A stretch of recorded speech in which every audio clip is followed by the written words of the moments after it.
Derek Patterson strode through like he owned the building.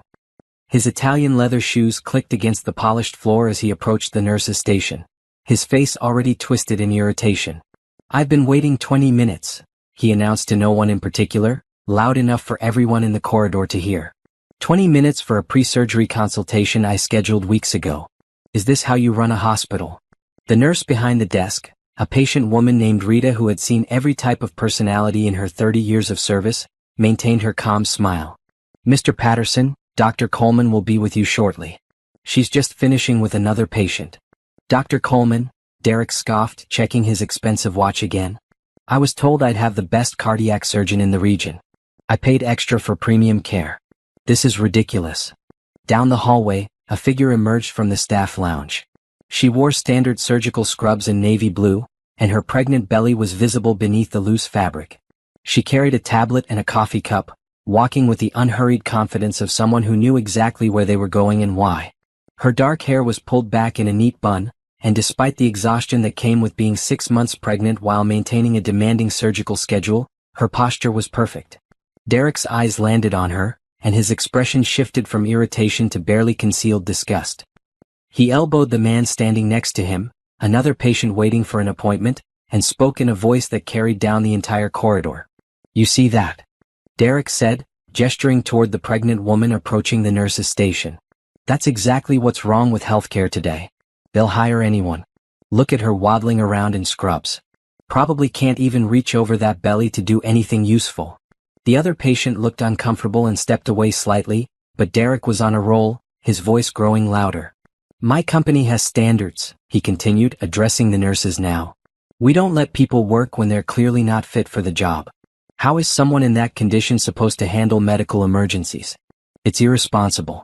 The hospital should have her on leave, not parading around where sick people need actual help." Rita's face hardened. "Mr. Patterson, I really think you should." "No, I'm serious," Derek interrupted, warming to his subject. He had an audience now, several people in the waiting area watching the scene unfold. "I mean, look at her. She probably can't even see her own feet. And they expect us to trust our lives to people who can't maintain basic physical fitness? It's a joke. The whole system is broken." He turned back to Rita. "Is this Dr. Coleman as incompetent as the rest of the staff here? Because I'm paying top dollar and I expect top quality. Not someone who's going to be distracted or too tired to do their job properly. Do you understand what I'm saying?" The pregnant woman had stopped walking. She stood about 10 feet from the nurse's station now, her tablet held loosely in one hand, her coffee in the other. She was perfectly still, her face composed and unreadable. She didn't say a word. She simply watched Derek continue his tirade, her dark eyes steady and unwavering. "I have standards," Derek repeated, his voice echoing off the sterile walls. "I built a multi-million-dollar real estate development company from nothing. Nothing. I know what excellence looks like, and this," he gestured broadly at the hallway, including the pregnant woman in his sweep, "this is not excellence. This is barely adequate. If I ran my business this way, I'd be bankrupt." A younger nurse at the station, Jessica, glanced nervously between Derek and the silent woman down the hall. She opened her mouth to say something, but Rita shook her head minutely. "Wait," her expression said. "Just wait." Derek was still talking. "And another thing, where I come from, we have dress codes. Professional appearance standards. We don't let employees show up looking like they're about to drop a—" "Mr. Patterson," Rita interrupted firmly. "Dr. Coleman is here now." Derek barely paused. "Finally. Someone competent. Where is he? I want to get this consultation over with so I can file a complaint about." "I'm Dr. Coleman." The voice came from behind him. Smooth, professional, with just a hint of something Derek couldn't quite identify. He turned around, confused, and found himself facing the pregnant woman in scrubs. Up close he could see her face more clearly. She had beautiful features, high cheekbones, clear skin, intelligent eyes that seemed to see right through him. There was something familiar about her, something that tugged at the edges of his memory, but he couldn't place it. "You're Dr. Coleman?" Derek's voice dripped with skepticism. "You're the senior cardiac surgeon?" "Yes." She didn't elaborate. She stood there waiting, her expression neutral. Derek laughed, an ugly sound that made several people in the waiting area look away in embarrassment. "This is a joke, right? Someone's idea of a prank? I'm scheduled for a critical cardiac procedure and they assign me." He stopped mid-sentence. really looked at her face for the first time. The shape of her eyes. The curve of her jaw. The way she held herself with quiet dignity despite his verbal assault. His brain, sluggish with the cardiac medications he'd been taking, suddenly made the connection. The color drained from his face. Natasha. The name came out as barely a whisper. Dr. Coleman, she corrected, her voice still perfectly professional. Shall we proceed to the consultation room, Mr. Patterson? We have a lot to discuss about your condition. Derek's mouth opened and closed several times. He looked like a fish drowning in air. The pregnant belly. The surgical scrubs. The title of senior cardiac surgeon. None of it made sense. The last time he'd seen Natasha Coleman, she was his wife, crying in their living room while he packed his bags 3 years ago. She'd been a struggling surgical resident then, exhausted and emotional, barely holding herself together. She definitely wasn't pregnant. She definitely wasn't standing in front of him looking like she could buy and sell him with her credentials alone. I didn't, he stammered. I know you didn't, Natasha said calmly. She turned to Rita. Please have someone bring Mr. Patterson's file to consultation room 3. Also have Dr. Harrison join us. I want a second opinion on the valve replacement approach. She looked back at Derek and for just a moment, something flickered in her eyes. Not anger. Not satisfaction. Something deeper and more complex. Then it was gone, replaced by professional courtesy. This way, Mr. Patterson. She walked past him, her pregnant belly leading the way, her posture straight and her head high. Derek stood frozen, replaying every word he'd just said in the hallway. Every cruel comment. Every mocking gesture. He'd said all of it directly in front of the one person who had every reason to hate him, the woman whose life he'd destroyed, the woman who was now, apparently, the only surgeon skilled enough to save his failing heart. Mr. Patterson? Natasha had paused at the consultation room door, looking back at him with raised eyebrows. Your time is valuable as you mentioned. Shall we begin? Derek's legs felt like water, but he forced himself to move. Behind him, he heard whispered conversations starting up at the nurse's station. Rita's voice carried clearly, "That's Karma right there. That's exactly what Karma looks like." He followed Natasha into the consultation room, his heart pounding irregularly in his chest, each beat reminding him why he was here. He needed this surgery. His cardiologist had been very clear. Without intervention, Derek had maybe 3 months to live. His heart was failing, damaged by years of stress, poor diet, and genetics. The valve replacement was complicated, risky, and required the absolute best surgeon available. And the absolute best surgeon available was the woman he'd betrayed, humiliated, and abandoned 3 years ago. As Natasha set her tablet on the consultation table and pulled up his medical files, Derek noticed her hands. They were steady. Completely steady. There was no tremor of emotion, no sign of the crying, broken woman he remembered. She wore a simple engagement ring on her left hand, a beautiful sapphire surrounded by small diamonds.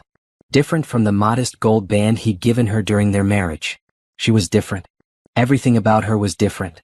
And as she began explaining his cardiac condition in clear, confident medical terminology, Derek realized with growing dread that she held his life in her hands. The woman he'd destroyed now had the power to save him or let him die. And he had just spent 10 minutes insulting her in front of her colleagues and patients. The consultation room suddenly felt very small. Natasha pulled up an image on the large monitor mounted on the wall. It showed Derek's heart, the damaged valve clearly visible. As you can see, Mr. Patterson, your condition is critical. The mitral valve is severely compromised. Without surgical intervention within the next 2 weeks, you're looking at complete heart failure. Derek couldn't speak. He just stared at the screen, at the image of his failing heart, while the woman he'd betrayed explained exactly how close to death he really was. 3 years earlier, Natasha Coleman Patterson had believed in happy endings. She believed in love, commitment, and the promise that hard work eventually paid off. She'd believed in her marriage. She was 29 years old, a third-year surgical resident at County Medical Center, working rotations that frequently lasted 36 hours. Her body ran on coffee, determination, and the dream of one day becoming a surgeon who could make a real difference. Sleep was a luxury. Free time was a myth. But she loved it. Every minute in the OR, every patient she helped save, every skill she mastered, it all meant something. Derek had been different when they met in college. He was ambitious, yes, but also warm. Funny. He made her laugh during study breaks. He brought her food during finals week. He told her she was brilliant and beautiful and that he'd support her dreams no matter what. They got married right after graduation, both of them full of plans and possibilities. But medical school and residency had tested their marriage in ways Natasha hadn't anticipated. While she spent years in training, Derek built his real estate development company. He started small, flipping houses, then moved into commercial properties. His success grew faster than hers, at least in terms of income. He was making six figures while she was earning a residence salary that barely covered student loan payments. The money changed him. Or maybe it just revealed who he'd always been underneath. He started making comments about her schedule, her exhaustion, her lack of availability. He wanted her at business dinners, networking events, social functions that she simply couldn't attend when she was on call or in surgery. He wanted a wife who looked good on his arm and made his colleagues impressed. He wanted someone who had time to plan elaborate dinner parties and join him on spontaneous weekend trips. Natasha tried. She really tried. She'd come home after a 14-hour shift and cook dinner. She'd skip sleep to attend his important events. She'd smile and make small talk with his business partners while her eyes burned with exhaustion. But it was never enough. The fight started small. You're always tired. You never have time for me. This isn't the marriage I signed up for. They grew bigger. You care more about your patients than your husband. You're selfish. You're not the woman I married. Natasha had tried to explain that residency was temporary, that once she finished her training, things would be better. She tried to remind him that he'd promised to support her career. She tried to tell him that being a surgeon wasn't just a job, it was who she was. He stopped listening. Then came Amber, his secretary. 23 years old, always available, always smiling, always ready to travel or attend events or stay late at the office. Natasha had met her once at a company party. Amber had been friendly, complimenting Natasha's dress, asking questions about surgery that seemed genuinely interested. Natasha had liked her. The affair probably went on for months before Natasha discovered it. She'd been too tired, too trusting, too focused on her patients to notice the signs. The late-night work emergencies. The new cologne. The way Derek pulled away when she tried to touch him. And then came that night. The night that changed everything. Natasha had finished her rotation early, a rare gift. She'd stopped by the pharmacy and picked up the pregnancy test she'd been too nervous to buy before. In the hospital bathroom, she'd watched the two pink lines appear, and her world had shifted on its axis. Baby. She was going to have a baby. Despite the exhaustion, despite the stress, despite everything, she was going to be a mother. She'd driven home with her mind racing, planning how to tell Derek. He'd been unhappy lately, distant and critical, but surely this would change things. A baby could bring them back together. They could be a family. She could make it work, balance residency and motherhood. Other doctors did it. She could too. She'd stopped at the grocery store and bought everything for his favorite meal. Salmon with roasted vegetables, the good bread from the bakery, the wine he liked. She'd picked up fresh flowers for the table. She'd even bought a tiny pair of baby shoes to use as part of the announcement. She put them on his plate as a surprise. When she got home, Derek's car was in the driveway. Good. He was home early for once. Maybe this was a sign. Maybe everything was going to be okay. She'd walked into the house carrying grocery bags, calling out his name. No answer. She'd set everything on the kitchen counter and walked through the quiet house. Their bedroom door was closed. She'd opened it. Derek and Amber were in their bed. Their marital bed. The sheets Natasha had washed that morning before her shift. They weren't just kissing. They were fully engaged, too involved to notice the door opening right away. Natasha had stood there, frozen, the pregnancy test still in her pocket, watching her marriage die in real time. When they finally noticed her, Derek didn't even look embarrassed. He looked annoyed. "Tasha, we need to talk," he'd said, climbing out of bed with no shame at all. The conversation that followed was burned into Natasha's memory like a scar. Derek pulling on his pants, Amber wrapping herself in the sheet, and Natasha standing there in her scrubs, still carrying the faint smell of hospital antiseptic. "This isn't working," Derek had said. "You know it's not. We're not happy." "You're not happy," Natasha had corrected, her voice surprisingly steady. "I've been trying. I've been working to build our future." "Your future?" Derek had shot back. "Your career. Your dreams. What about me? What about what I need?" Amber gets it. She understands what it means to be a partner.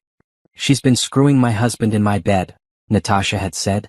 "That's not being a partner. That's being a homewrecker." Amber had flinched at that, but Derek had stepped forward, aggressive. "Don't talk to her that way. This is your fault, Tasha. You were never here. You chose medicine over me every single time. What did you expect?" "I expected you to honor your vows," Natasha had replied. Derek had laughed. Vows. Right. Those vows where you promised to love and cherish me? When was the last time you had energy for me? When was the last time you looked at me the way you look at your patients? You treat strangers better than you treat your own husband. The argument had escalated. Amber had eventually fled to the bathroom. Derek had said things designed to hurt, and they did. He called Natasha boring. Obsessed. Cold. He said Amber made him feel alive in a way Natasha never had. He said he'd been planning to leave anyway. Natasha finding them just sped up the timeline. I want a divorce, he'd said finally. I'm done pretending this marriage is something it's not. Natasha had reached into her pocket and pulled out the pregnancy test. She'd held it up, the 2 pink lines clearly visible. I'm pregnant. Derek had stared at it for a long moment. Then he'd shrugged. That's not my problem anymore. Get rid of it or don't. Either way, I'm leaving. Those words had broken something inside Natasha. Not the affair. That was a betrayal, but betrayals could be understood in some clinical way. But the dismissal of their child, the casual cruelty of telling her to get rid of it, the complete absence of anything resembling remorse or care, that had shattered something fundamental. She'd left the house that night. Drove to her best friend Monica's apartment and collapsed. Monica, a fellow resident, had held her while she cried, helped her call a lawyer, made her tea she couldn't drink. The next weeks were a blur. Derek had moved fast, filing divorce papers immediately. His lawyer, expensive and ruthless, had argued that Natasha's demanding career had destroyed the marriage. They'd had a prenup from when they were both broke college students, so there wasn't much to fight over financially. Derek wanted a clean break, and his lawyer made sure he got it. Natasha had tried to focus on work, on her pregnancy, on anything that might help her survive. But the stress was enormous. She was working residency hours while processing the end of her marriage while trying to take care of the tiny life growing inside her. Her body was exhausted. Her mind was fractured. She felt like she was breaking apart. 8 weeks into the pregnancy, she woke up bleeding. The cramping started soon after. She'd driven herself to the hospital, called Monica from the parking lot, and by the time she got to the emergency room, she knew. The miscarriage was quick and clinical. The attending physician was kind but busy. These things happen, he'd said, especially under stress. Her body just couldn't sustain the pregnancy. She'd lost her baby in the same hospital where she dreamed of one day performing surgeries. Derek had been informed through lawyers. He'd sent a brief text, sorry to hear that. Hope you're okay. Let's keep the divorce proceedings moving. No flowers. No visit. No acknowledgement that they'd lost a child together. Just an eagerness to finalize the paperwork and move on with Amber. The divorce was final 3 months later. Derek married Amber 6 weeks after that in a destination wedding in the Bahamas that Natasha saw photos of on social media before she blocked him everywhere. Natasha had spent the following months in survival mode. She worked. She slept when her body forced her to. She avoided anything that reminded her of Derek or the life she'd lost. She stopped believing in happy endings. She focused on the only thing that made sense anymore, medicine. And then Dr. James Harrison, the head of the Cardiac Surgery Fellowship Program at Boston Medical, had seen her present at a surgical conference. He'd been impressed by her research, her technique, her steady hands. He'd offered her a spot in his program, and Natasha had taken it without hesitation. She'd moved across the country, leaving behind every memory of Derek and their failed marriage. Boston had saved her. The work was brutal, but it was meaningful. She was learning from the best, operating on the most complex cases, developing new techniques. She published papers. She won awards. She became known in cardiac surgery circles as someone to watch, brilliant, dedicated, innovative. And she'd met James. Not Dr. Harrison, the program director, but James, the man. He was 15 years older, divorced with grown kids, and he understood the demands of surgical life. He never made her feel guilty for her schedule. He celebrated her successes. He held her during the moments when the trauma of losing her baby came back in waves. Their relationship had developed slowly, carefully. James had been patient, never pushing, always supportive. When she got pregnant, 9 months into their relationship, they'd both been terrified and thrilled. This time she had a partner who showed up, who went to appointments, who talked about their future with genuine excitement. When Metro General offered Natasha the position of senior cardiac surgeon, James had encouraged her to take it despite knowing it meant moving again. He'd come with her, accepting a position in the same department. They were a team. Natasha had never told James about Derek. She'd mentioned being divorced, said the marriage hadn't worked out, and left it at that. James hadn't pushed for details. He trusted her to share what she wanted when she was ready. Now, sitting in the consultation room across from Derek, watching him struggle to form words, Natasha felt the full weight of those 3 years. She'd become someone new. Someone stronger. Someone who'd earned every credential after her name through sheer will and talent. She'd survived the worst thing she could imagine and built something beautiful from the ruins. And Derek? Derek was the same. Older, yes. Slightly heavier, his face showing the stress of his condition. But essentially unchanged. Still arrogant. Still cruel. Still completely unaware of how his words and actions affected others. Until now. Natasha, he said again, his voice cracking slightly. I didn't know you were back in the city. I didn't know you were. Dr. Coleman, she corrected firmly. In this hospital, I'm Dr. Coleman. Now, let's discuss your valve replacement surgery, Mr. Patterson. Time is critical, as your condition is degenerating rapidly. She turned back to the monitor, all business, and began explaining the surgical procedure in detail. But inside, where Derek couldn't see, Natasha felt something she hadn't expected. Not satisfaction. Not revenge. Just the quiet certainty that she'd survived him. And that was enough. The first morning after Natasha discovered Derek's affair, she'd woken up on Monica's couch with swollen eyes and a numb heart. Monica had already left for her shift at the hospital, but she'd left coffee and a note. You're strong enough for this. I believe in you. Natasha hadn't felt strong. She'd felt destroyed. But she'd dragged herself to the shower, put on clean scrubs, and shown up for her shift because what else could she do? Patients needed her. Surgery schedules didn't care about personal crises. Life continued whether you were ready or not. That day, she'd assisted in an emergency cardiac surgery. A 50-year-old man, father of 3, had come in with acute myocardial infarction. The attending surgeon, Dr. Patricia Rodriguez, had moved with practiced efficiency, and Natasha had followed her lead, her hands steady even when her world felt like it was collapsing. They'd saved the man's life. Afterward, in the scrub room, Dr. Rodriguez had looked at Natasha with knowing eyes. You okay? No, Natasha had answered honestly. But I will be. Good, Dr. Rodriguez had said, drying her hands. Because you were excellent in there. Whatever's happening in your personal life, don't let it steal your gift.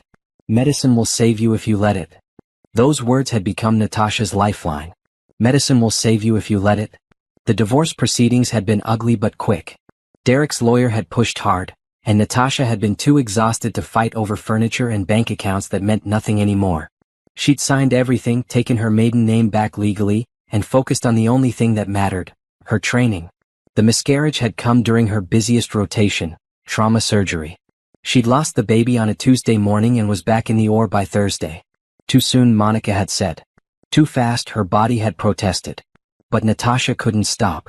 Stopping meant feeling, and feeling meant breaking, and she couldn't afford to break. Not yet. Maybe not ever. She'd thrown herself into work with an intensity that worried her friends but impressed her supervisors. She took extra shifts. She volunteered for the most complex cases. She studied every free moment she had. When she slept, she dreamed in medical terminology. When she woke, she went straight back to the hospital. 6 months after the divorce was final, Dr. Rodriguez had called her into her office. Natasha had expected criticism about her relentless schedule or maybe concern about her mental health. Instead, Dr. Rodriguez had handed her a folder. There's a cardiac surgery fellowship in Boston, she'd said. Dr. James Harrison runs the program. He's the best in the country. I sent him your research paper on minimally invasive valve replacement techniques, and he wants to meet you. Natasha had stared at the folder. Boston. 3,000 miles away from Derek, from this city, from every memory that haunted her. I don't know if I'm good enough, she'd admitted. You're better than good enough, Dr. Rodriguez had replied. You're exceptional and you're wasting yourself here being miserable. Go to Boston. Learn from Harrison. Become the surgeon you're meant to be. The interview with Dr. James Harrison had been intense. He was in his late 40s, with silver threading through his dark hair and sharp eyes that missed nothing. He'd grilled her on her research, her technique, her approach to complex cases. He'd watched her hands as she talked, nodding when he saw their steadiness. You've had a rough year, he'd observed, and Natasha had tensed, wondering what he'd heard. Yes, she'd said simply. And yet your performance hasn't dropped. In fact, according to Dr. Rodriguez, you've become more focused, more dedicated. Why is that? Natasha had considered lying, offering some professional answer. Instead, she'd told him the truth. Because surgery is where I make sense. In the OR, everything is clear. There are problems with solutions. There are skills I can learn and master. There's meaning. Outside the OR. She trailed off. Outside the OR, life is messy, James had finished. I understand that. I've been there. He'd leaned back in his chair. I'm offering you a position in my program, Dr. Coleman. Fair warning. It's brutal. The hours are worse than residency. The cases are the most complex you'll ever see. I'll demand everything you have to give. But if you survive it, you'll be one of the best cardiac surgeons in the world. I'll survive it, Natasha had said. Yes, James had agreed, smiling slightly. I believe you will. Boston had been exactly what she needed. A fresh start in a city where no one knew her story. The fellowship program was everything James had promised. Exhausting, challenging, transformative. She'd worked alongside the best surgeons in the country, learning techniques that most doctors only read about in journals. James himself had been an exceptional teacher. Patient when she struggled, demanding when he knew she could do better, always pushing her to think deeper and move with more precision. He treated her like a colleague, not a subordinate, asking for her opinions during complex cases and actually listening to her ideas. The other fellows in the program were competitive but respectful. They were all brilliant, all driven, all fighting for the same future. Natasha had found friends among them, people who understood the obsession with excellence, who didn't judge her for choosing a 12-hour surgery over a dinner party. Her breakthrough had come during her second year.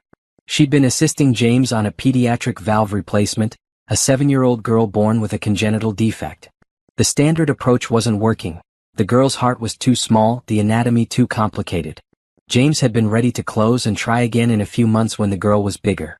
Wait, Natasha had said. What if we approach from a different angle? Through the apex instead of the atrium. Use a smaller instrument set. James had looked at her, then at the girl's tiny heart, then back at her. That's never been done before. Not on someone this small. But it could work, Natasha had insisted. The physics support it. The access would be cleaner. If it fails, she could die on the table. If we close now, she might not make it another few months. Her heart's deteriorating. James had studied her face for a long moment. Then he nodded. Talk me through it. Every step. Natasha had, and James had let her try. For 3 hours, she'd worked with instruments that felt too big for the delicate tissue, her hands moving with a precision she didn't know she possessed. James had guided her, advised her, but let her lead. And it had worked. The valve replacement was successful. The girl's heart had started beating stronger immediately. In the scrub room afterward, James had pulled off his mask and looked at her with something like pride. That was extraordinary, Natasha. That was the kind of innovation that changes medicine. I just thought. You thought outside the protocol, he'd interrupted. You saw a problem and created a solution. That's not something that can be taught. That's instinct combined with skill. That's genius. Natasha had felt something crack open inside her chest. For the first time since Derek, she'd felt like herself again. Not Derek's failed wife. Not the woman who couldn't hold her marriage or her pregnancy together. Just Dr. Natasha Coleman, cardiac surgeon, who just saved a 7-year-old girl's life with an innovative technique no one had tried before. She'd published a paper on the procedure. It had been accepted by the New England Journal of Medicine. Cardiac surgeons around the country started referencing her work. Conference invitations had arrived. Job offers had started coming in. And somewhere during her 3rd year, she'd noticed that her relationship with James had shifted. He'd always been supportive, but now he was something more. He brought her coffee during long cases. He asked about her life outside the hospital, actually cared about her answer.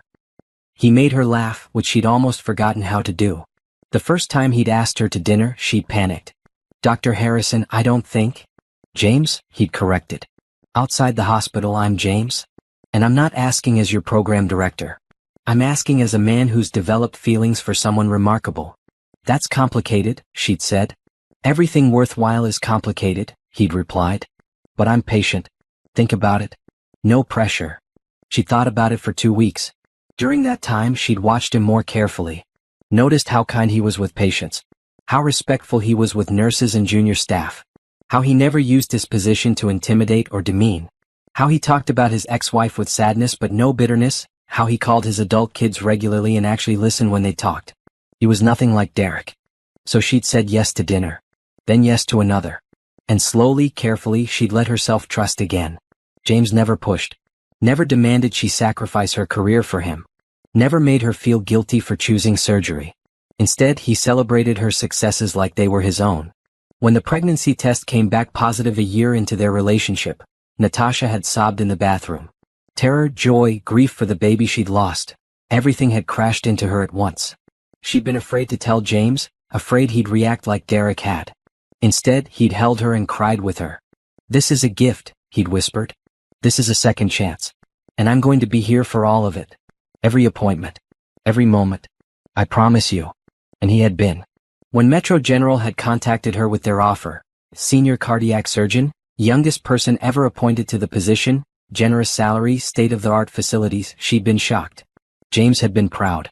"This is your moment," he'd said. "Take it." "But the program? I'll find someone else brilliant to take my place. The program will survive. This opportunity won't wait." "Come with me," she'd said impulsively. "There might be positions available. We could both." "I'll start looking," he'd agreed immediately. "If you're going, I'm going. We're a team." Metro General had been happy to take James on staff as well, and just like that, they'd been moving back to the city where Natasha's life had fallen apart. She'd felt some trepidation. What if she ran into Derek? But the city was large and the chances seemed small. Besides, she was different now. Stronger. She saw him, she could handle it. She just hadn't expected to see him like this. Hadn't expected him to humiliate her without even recognizing her. Hadn't expected to be the one person standing between him and death. The universe had a strange sense of justice. As Natasha prepared for bed in her apartment that night after the consultation with Derek, James wrapped his arms around her from behind, his hands resting gently on her belly. "Rough day?" he asked. "You could say that," Natasha replied. She hadn't told him about Derek yet. She would, but not tonight. Tonight she just wanted to feel safe. "You're amazing," James said softly. "Just in case no one told you today." Natasha turned in his arms and kissed him. "Thank you." "For what?" "For being you. For being here. For being nothing like—" She stopped. "Nothing like your ex?" James guessed. "Nothing like him," she confirmed. "Good," James said. "Because you deserve someone who sees how extraordinary you are. Who knows how lucky he is. Who would never, ever take you for granted." Natasha rested her head against his chest, listening to his heartbeat, strong and steady and sure. She'd survived Derek. She'd built a life beyond him. She'd become someone she was proud of. And soon she'd walk into an operating room and save his life, not because he deserved it, but because she was a healer. Because every life mattered. Because that's who she was. Derek would live because of her skill. And then she'd walk away from him forever, leaving him to spend the rest of his saved life knowing he'd thrown away something precious. That was a revenge better than anything else she could imagine. The morning after the initial consultation, Derek Patterson couldn't sleep. He lay in his expensive king-sized bed next to Amber, staring at the ceiling, replaying every moment from the hospital. Every word he'd said. Every cruel joke. Every mocking gesture. All of it directed at Natasha, pregnant, successful, accomplished Natasha, who now held his life in her hands. Amber stirred beside him. "You're still awake?" "I can't stop thinking about it," Derek admitted. "About the surgery?" "About her. About what I said." He turned to look at his wife. Amber was pretty in a conventional way, blonde and petite, younger than him by several years. She'd been so exciting when they first got together, so different from Natasha's seriousness. Now looking at her, Derek felt only a hollow ache. "I didn't recognize her." "It's been 3 years," Amber said defensively. "People change. She's a senior cardiac surgeon. She's pregnant. She's engaged to someone." Derek's voice cracked. "She became everything she said she would, and I—" He trailed off. "And you what?" Amber's tone had an edge now. "You moved on. You built a life with me. You have a successful business. Why are you so focused on your ex-wife?" "Because she's going to be cutting into my chest," Derek snapped. "Because I spent 10 minutes yesterday insulting her in front of her colleagues, calling her incompetent and unfit, and now my life depends on her skill." Amber was quiet for a moment. "Can you request a different surgeon?" "I already asked." The hospital administrator was very clear. "Dr. Coleman is the best cardiac surgeon they have. My insurance requires I use their top specialist for this type of procedure. And apparently she's the only one in the region who successfully performed this particular valve replacement technique more than a dozen times. So she has to do the surgery?" Unless I want to wait months to find another qualified surgeon, which my heart can't afford, then yes. She has to do it. Derek sat up, running his hands through his hair. Amber, you don't understand. I destroyed her. I cheated on her, divorced her, and moved on like she meant nothing. And yesterday, I mocked her for being pregnant, said she was incompetent, implied she shouldn't be working. I was cruel. Really cruel. You didn't know it was her, Amber tried to defend him. Does that make it better? Derek challenged. That I'm willing to mock and demean a pregnant woman as long as I don't personally know her? What does that say about me? Amber didn't have an answer for that. Derek's preoperative appointment was scheduled for 9 o'clock. The hospital required several tests, final consultations, and paperwork before the surgery, which was set for later that week. Derek arrived early, hoping to somehow fix the situation before he was too deep to escape. The cardiac wing looked different in morning light. Bright, clean, efficient. Nurses moved with purpose. Patients in wheelchairs were guided carefully down corridors. Medical equipment hummed with life-saving technology. This was Natasha's world now, and she commanded it with obvious respect from everyone around her. Rita at the nurse's station looked up when Derek approached. Her expression was polite but cool. Mr. Patterson, Dr. Coleman will be with you shortly. Please have a seat. Listen, Derek started, lowering his voice. About yesterday. Mr. Patterson, Rita interrupted smoothly, Dr. Coleman is a professional. Your past relationship with her won't affect your care. I suggest you focus on your health and let her do her job. Derek wanted to argue, to explain, to somehow make this woman understand that he wasn't a complete monster. But Rita had already turned back to her computer, dismissing him effectively. He sat in the waiting area watching the hallway. Several doctors passed by, including a tall man with silver-shot dark hair who moved with the confidence of someone important. The man paused at the nurse's station, speaking briefly with Rita, who smiled warmly at him. Then he continued down the hall, disappearing into an office. That's Dr. Harrison, a voice said beside Derek. An elderly man in a hospital gown sat in the next chair, his arm in a sling. He's one of the best cardiac surgeons in the country. Trained Dr. Coleman herself. They work together now. Dr. Coleman and Dr. Harrison? Derek asked. Yeah, the man continued, happy to talk. They're engaged, you know. There's a ring and everything. My wife saw it when Dr. Coleman examined me last week. Beautiful sapphire. Dr. Harrison seems like a good man. Very attentive to her. Brought her lunch yesterday during her break. My wife thought it was sweet. Derek felt something twist in his chest that had nothing to do with his failing valve. Dr. James Harrison. The James Harrison who'd trained her. Who'd brought her lunch. Who'd put a sapphire ring on her finger. Who was the father of her baby. How long have they been together? Derek heard himself ask. Not sure exactly, the elderly man replied. But they moved here from Boston together when she took the senior position. That's commitment, right? Following your woman across the country. Following your woman across the country. Derek had let her go without a fight. Had been relieved when she moved away, making the divorce easier, erasing her presence from his life. Mr. Patterson? A young nurse approached. Dr. Coleman is ready for you. She's in examination room 2. Derek stood on unsteady legs and followed the nurse down the hallway. Each step felt heavier than the last. The nurse opened a door and gestured him inside. The examination room was standard. Medical equipment, a paper-covered table, posters about heart health on the walls. And Natasha, sitting on a stool with a tablet, wearing a white coat over her scrubs, her pregnant belly now impossible to miss in the bright overhead light. She looked up when he entered. Good morning, Mr. Patterson. Please have a seat. The nurse closed the door, leaving them alone. Derek sat on the examination table, the paper crinkling beneath him.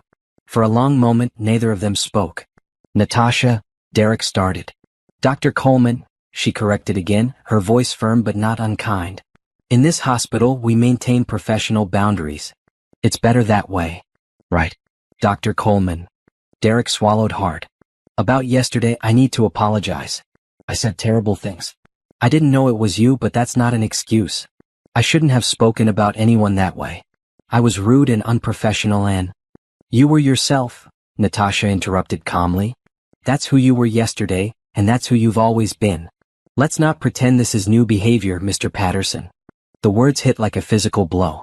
Derek opened his mouth to defend himself, but what could he say? She was right. He'd always been dismissive of people he considered beneath him. He'd always been quick to judge and mock.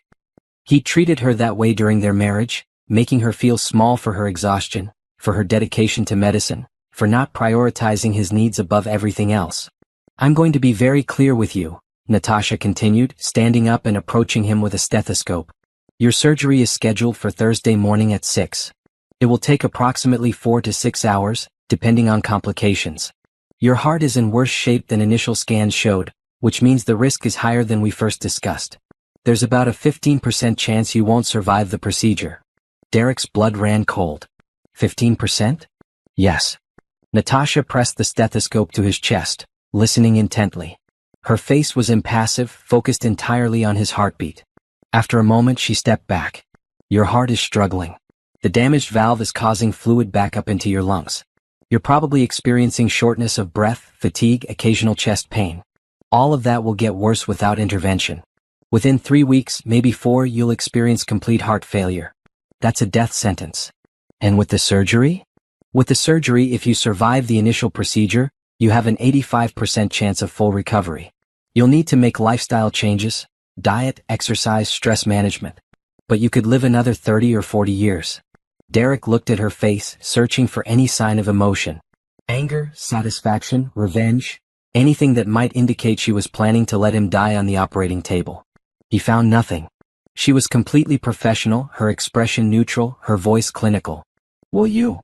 He couldn't finish the sentence. Natasha's eyes met his, and for the first time he saw a flicker of something. Not anger. Something colder and more definitive. Will I what, Mr. Patterson? Will I save your life? That's my job. That's what I do. Every patient who comes to my operating room receives the absolute best care I can provide, regardless of who they are or what they've done. That includes you. Why? The question escaped before Derek could stop it. After everything I did to you, why would you? Because I'm not you, Natasha said simply. I don't make decisions based on personal feelings when someone's life is at stake. I took an oath. I spent years learning how to be excellent at this. I don't throw that away because of history. She returned to her stool, making notes on her tablet. You're going to live, Mr. Patterson, because I'm very good at my job. Not because I forgive you. Not because I've forgotten what you did. But because saving lives is who I am, and I won't let you change that. Derek felt tears pricking his eyes. I'm sorry. For everything. For the affair, for how I ended things, for what I said about the baby. Stop. Natasha's voice was sharp now. I don't want your apologies. They mean nothing to me. What's done is done. We both moved on. You have your life with Amber. I have mine with James. That's how this ends. Does he know? Derek asked. Dr. Harrison. Does he know about us? He knows I was married before. That's all he needs to know. Natasha stood up, signaling the end of the examination. Your pre-op test will be conducted this afternoon. Follow the nurse's instructions about fasting before the surgery. Don't eat or drink anything after midnight Wednesday. Arrive at the hospital by 5 Thursday morning. Bring someone to drive you home when you're discharged. Natasha, please. Dr. Coleman, she corrected one final time. And this conversation is over. I'll see you Thursday morning, Mr. Patterson. Try not to stress too much. It's bad for your heart. She left the room, her white coat swishing behind her, and Derek was alone with the sound of medical equipment and his own ragged breathing. The nurse returned moments later to lead him to the testing area, and Derek followed numbly, his mind reeling. She was going to save him. Despite everything, she was going to save his life. And somehow that felt worse than if she'd refused. It meant she was better than him in every possible way. It meant his cruelty hadn't destroyed her. It meant she'd won not through revenge but through simply being exceptional. That afternoon, while Derek underwent stress tests and blood work, Natasha sat in the hospital cafeteria with James. He'd brought her a fruit salad and herbal tea, insisting she needed to eat something healthy. You're quiet today, James observed. Everything okay? Natasha took a sip of tea, considering how much to tell him. Remember how I mentioned being divorced? Yes. My ex-husband is here. He's my patient. The valve replacement on Thursday. James set down his fork. What? Derek Patterson. That's his name. We were married for 5 years. He had an affair, divorced me, I lost our baby from the stress, and I moved to Boston to escape it all. The words came out flat, emotionless, like she was reading from a medical chart. Yesterday, he humiliated me in the hospital corridor before realizing who I was. Today, I examined him and confirmed his surgery schedule. Natasha, James reached across the table, taking her hand. This is huge. You should transfer the case. Let someone else handle it. No. Why not? Because I'm the best chance he has of survival, Natasha said simply. And because if I transfer the case, it means he still has power over me. It means I'm still affected by what he did. I'm not. I survived him, James. I became someone better. I'm not going to let him disrupt my life again by forcing me to avoid difficult cases. James studied her face. You're sure about this? Completely sure. Natasha squeezed his hand. He's just another patient. A patient with a damaged valve who needs surgery. That's all he is to me now. Okay, James said slowly. But I'm scrubbing in with you. As your assistant. Non-negotiable. James? I'm not questioning your ability, he interrupted gently. I'm saying you shouldn't have to do this alone. I want to be there. For support. For backup. Because I love you, and this is a difficult situation no matter how professional you are. Natasha felt warmth spread through her chest. This was what partnership looked like. Not Derek's demands and criticisms, but James's quiet support and respect. Thank you, she said softly. Always, James replied. Now eat your fruit salad. Our daughter needs nutrition. Natasha smiled, a real smile for the first time all day. Our daughter? I have a feeling, James said. Call it surgical intuition. They finished lunch together, talking about baby names and nursery colors, and for those few moments, Derek Patterson didn't exist. He was just a patient on her schedule. Nothing more. Nothing less. But as Natasha returned to her rounds that afternoon, she knew Thursday morning would be one of the most challenging surgeries of her career. Not because of the technical difficulty, though that was substantial, but because every cut she made, every stitch she placed, every decision she executed would be watched by the man who'd once told her she'd never be enough. And she'd prove him wrong with every beat of his repaired heart. Wednesday evening, Natasha sat in her home office reviewing Derek's surgical plan for the 10th time. James had already gone to bed, encouraging her to do the same, but she couldn't. Not yet. This surgery was too important, not for Derek but for her. She needed it to be perfect. The procedure was complex. Derek's mitral valve was severely damaged, requiring complete replacement with a mechanical valve. But his heart muscle was also weakened, making the surgery riskier. She'd need to work quickly to minimize time on the bypass machine, but carefully enough to ensure perfect placement. Any mistake could result in leakage, infection, or cardiac arrest. She performed this surgery successfully 23 times. She knew every step, every potential complication, every backup plan. But this time felt different. This time, the person on her table would be someone who'd hurt her deeply. Someone she'd loved once. Someone who'd made her feel worthless. And she had to save him anyway. Her phone buzzed. A text from Monica, her friend from residency who still lived across the country. Monica, heard through the medical grapevine that you're operating on your ex tomorrow. You okay? Natasha smiled. Medical communities were small worlds. News traveled fast.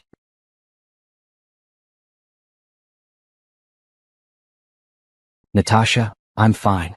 Just another surgery. Monica, liar. It's okay to be nervous. It's okay to feel conflicted. You're human. Natasha, I know. But I can't let him see that. I can't give him that power. Monica, you don't have to be superhuman, Tasha. You just have to be you. And you're already extraordinary. Natasha set down her phone, feeling tears prick her eyes. She was tired. So tired of being strong, of pretending Derek's presence didn't affect her, of acting like seeing him again hadn't reopened old wounds she thought had healed. But she couldn't afford to break down. Not now. Not when a patient's life depended on her steady hands and clear mind. She closed her laptop, turned off the light, and went to bed. James stirred when she slipped under the covers, automatically reaching for her in his sleep. She curled against him, letting his warmth and steady breathing calm her racing thoughts. Tomorrow she'd prove who she'd become. Tomorrow she'd show Derek that he hadn't broken her. Tomorrow she'd save his life and walk away stronger than ever. She fell asleep with her hand on her belly, feeling their baby move gently beneath her palm. Thursday morning arrived cold and gray. Natasha woke at 4, unable to sleep longer despite her exhaustion. She showered, dressed in comfortable scrubs, and ate a light breakfast while James made her tea. Ready? He asked, studying her face. As ready as I'll ever be, she replied. They drove to the hospital together in comfortable silence. James didn't try to fill the quiet with empty reassurances. He just held her hand across the center console, his grip steady and sure. The hospital was already busy when they arrived, the pre-dawn shift change filling the corridors with activity. Natasha went straight to the surgical prep area, reviewing Derek's charts one final time while James checked the OR setup. Derek was scheduled to arrive at 5. At 4:55, the pre-op nurses wheeled him in on a gurney. He looked terrified, his face pale, his hands gripping the gurney rails. Amber walked beside him, her own face tight with worry. Natasha stepped into the pre-op bay, her team behind her. "Good morning, Mr. Patterson. How are you feeling?" "Scared," Derek admitted, his voice shaking. "Terrified, actually." "That's normal," Natasha said calmly. "Fear is your body's way of acknowledging something important is happening. Let me introduce you to the team. This is Dr. Harrison, my fellow cardiac surgeon who will be assisting. These are nurses Jordan and Patricia, who will be in the OR throughout the procedure. Our anesthesiologist, Dr. Kim, will be putting you under and monitoring you during surgery." Each person nodded as they were introduced. Derek's eyes lingered on James, perhaps recognizing him from the hospital corridor, perhaps understanding this was the man who'd replaced him in Natasha's life. "We're going to take excellent care of you," James said warmly. "Dr. Coleman is the best I've ever worked with. You're in outstanding hands." Derek looked back at Natasha. Can we talk? Just for a minute. Alone." Natasha hesitated, then nodded. 2 minutes. Then we need to prep you." She gestured for the team to give them space, though they remained close by, respecting patient privacy while staying alert. Once they were relatively alone, Derek spoke quickly, urgently. "I need to say this before I go under. In case I don't wake up. I'm sorry. For everything. For cheating on you. For ending things the way I did. For what I said about the baby. I was cruel and selfish and you deserved so much better. You always deserved better." Natasha regarded him silently for a moment. "You're not going to die today, Mr. Patterson. I won't let you. Not because I've forgiven you, but because you deserve to live with the consequences of your choices. You deserve to spend the rest of your life knowing you threw away something real for something temporary." "Amber and I don't care about Amber," Natasha interrupted.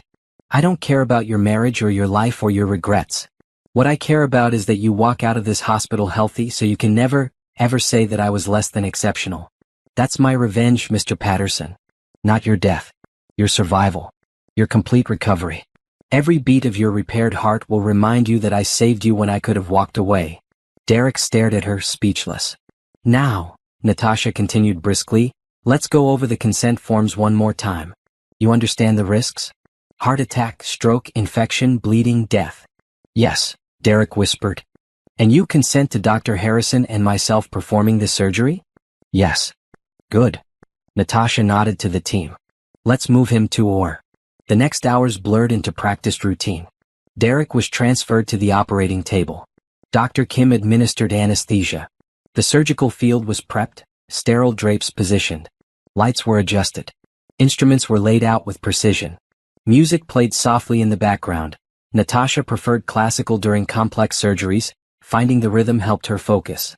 "Scalpel," Natasha said, her voice steady. The first incision was clean, practiced. She'd done this so many times that her hands moved almost independently of conscious thought. But this time was different.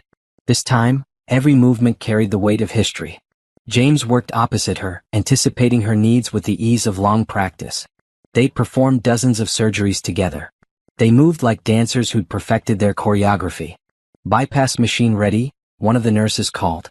"Good," Natasha replied. "Let's get him on bypass." The heart-lung machine took over Derek's circulatory system, keeping his blood oxygenated while his heart was stopped. Natasha worked with focused intensity, isolating the damaged valve, carefully removing it, preparing for the replacement. "Valve ready," James said. "Let's place it," Natasha directed. This was the critical moment. The mechanical valve had to be positioned perfectly, sutured with absolute precision. Any misalignment would cause leakage. Any loose stitch could result in detachment. This was where her skill mattered most. Natasha's hands moved with practiced grace, placing each stitch with meticulous care. She could feel the team watching, the weight of their attention. But she blocked it out, focused entirely on the task. This was just tissue and mechanical parts. This was just anatomy and technique. This wasn't personal. Except it was. On her table was the man who'd destroyed her once. The man who'd made her feel small and worthless. The man who'd abandoned her when she needed him most. And she held his life in her hands. One stitch at a time she proved she was better than his cruelty.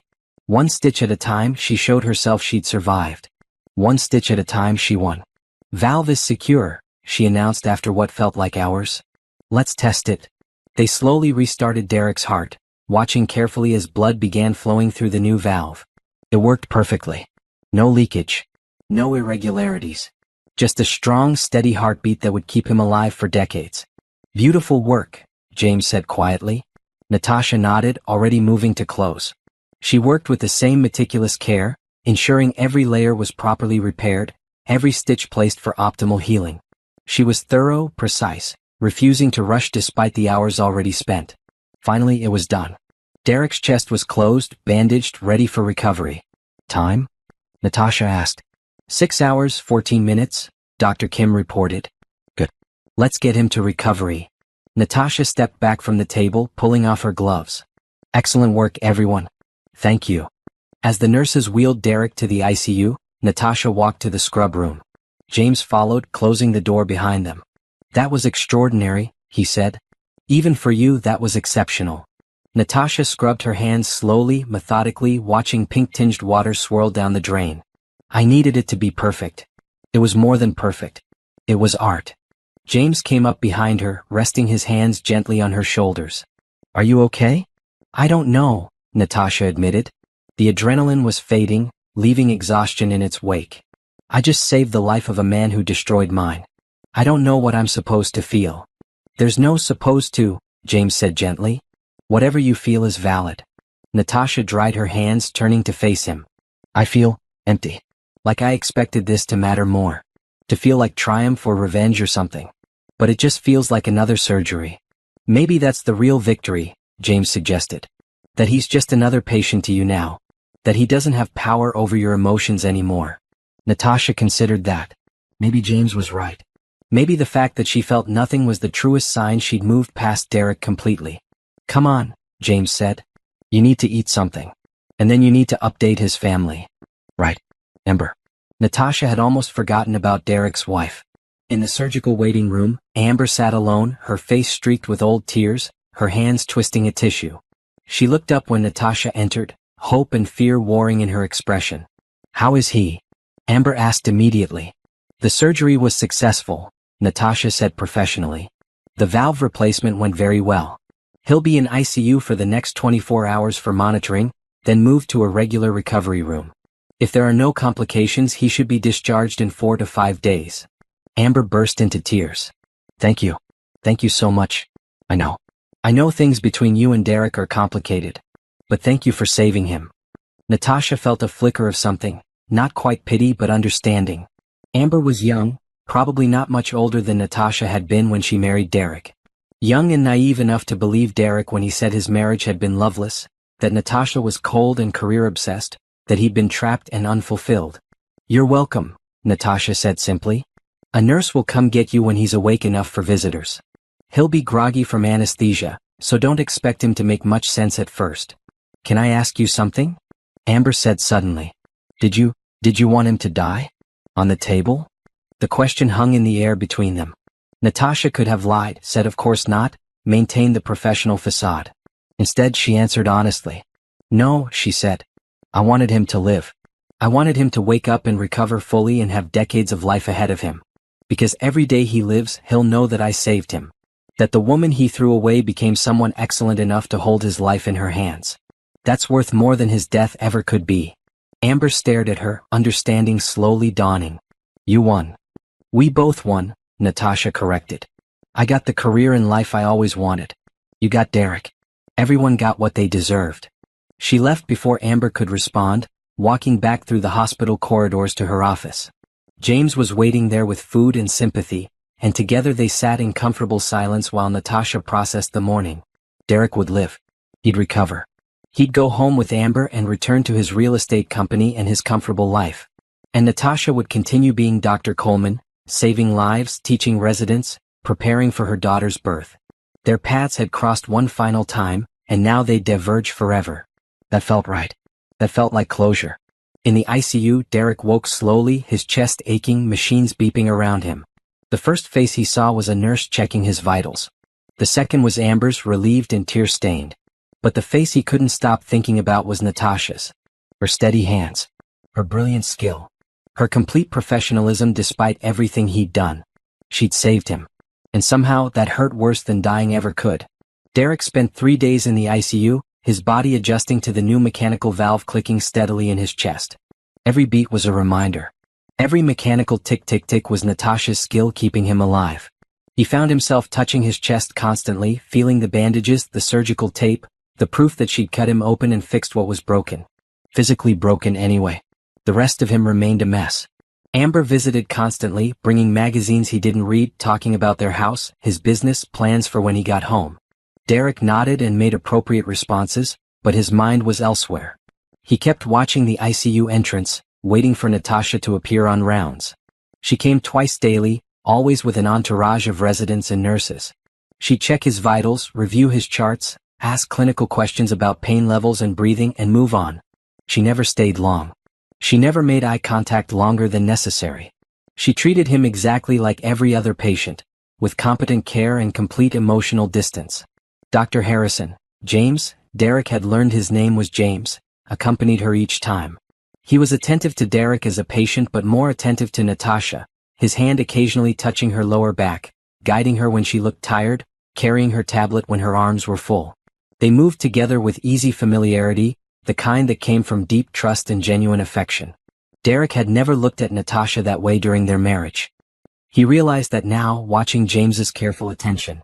Derek had looked at Natasha as an obligation, a wife who was supposed to meet certain expectations and repeatedly failed to do so. James looked at her like she was extraordinary and he was grateful for every moment with her. On the third day, Derek was moved to a regular recovery room. The shift felt significant, out of critical care, on the path to actual healing.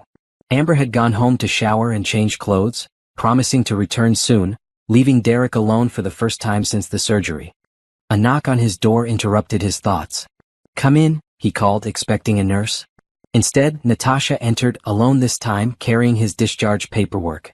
She looked tired, he noticed. Her pregnancy was showing more now, her belly prominent beneath her white coat. But she moved with the same confident grace he remembered from years ago. "Good afternoon, Mr. Patterson," she said, pulling a chair close to his bed. "We need to discuss your discharge plan." "Where's Dr. Harrison?" Derek asked. "With another patient." Natasha opened the folder. "Your recovery is progressing well. Heart function is strong. The valve is performing perfectly. We'll discharge you tomorrow morning. You'll need to follow up with your regular cardiologist in 1 week, then 2 weeks, then monthly for the first 6 months." She launched into explanations of medication schedules, dietary restrictions, exercise limitations, warning signs of complications. Derek tried to focus, but he couldn't stop staring at her face, searching for any sign of the young woman he'd married. She was there, in the shape of her eyes and the curve of her smile when she explained something complex, but she was also completely different. Stronger. More assured. More herself than she'd ever been with him. "Are you listening, Mr. Patterson?"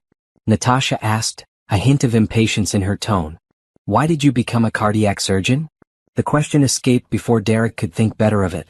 Natasha set down the paperwork. "That's not relevant to your discharge plan. Please. I need to understand." She studied him for a long moment, then sighed. "Because hearts are logical. They have systems and rhythms. They can be fixed with skill and knowledge. They made sense when nothing else in my life did." She picked up the folder again. "Now, about your medications. When did you find out you were pregnant?" Derek interrupted again. With our baby. The one we lost."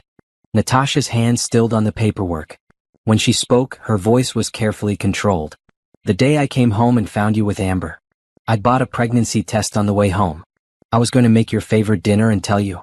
I had tiny baby shoes in my purse to surprise you with." Derek felt like he'd been punched. "Tasha. Dr. Coleman," she corrected automatically. "And that's not a conversation we're having. That was 3 years ago. It's done." "I told you to get rid of it," Derek whispered, the memory sharp and shameful. "I said it wasn't my problem." "How could I have said that?" "Because that's who you were. Maybe that's still who you are." Natasha stood up, gathering the paperwork. "I'll have a nurse go over the discharge instructions again. Make sure you actually listen this time. Your life depends on following the protocol." I'm sorry, Derek said desperately. I know I've said it before, but I mean it. I'm so sorry for everything. I know you are, Natasha replied. Now that you've seen what I became without you. Now that you need me. But you weren't sorry when it mattered.